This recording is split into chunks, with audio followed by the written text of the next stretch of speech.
Kamrej Tapi બ્રિજના expansion જોઈન્ટની સમારકામ કામગીરીની કલેક્ટરની સમીક્ષા.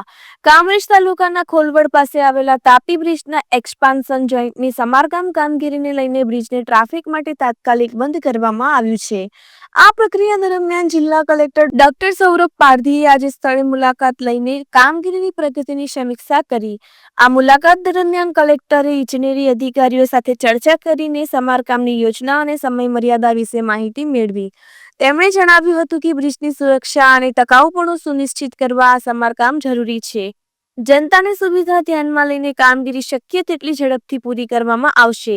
સ્થાનિક પ્રશાસન દ્વારા વૈકલ્પિક માર્ગોની વ્યવસ્થા કરવામાં આવી છે, જેથી યાતાયાતમાં ન્યૂનતમ અસર થાય. સમારકામ દરમિયાન લોકોને સાવચેત રહેવાની અપીલ પણ કરવામાં આવી છે. આ પ્રોજેક્ટ સુરત જિલ્લા પ્રશાસન અને રાજ્ય ટ્રાન્સપોર્ટ વિભાગના સંયુક્ત પ્રયાસો દ્વારા હાથ ધરવામાં આવ્યો છે. કામગીરી પૂર્ણ થયા બાદ બ્રિજ ફરીથી યાત્રીઓ માટે ખુલ્લું મૂકવામાં આવશે.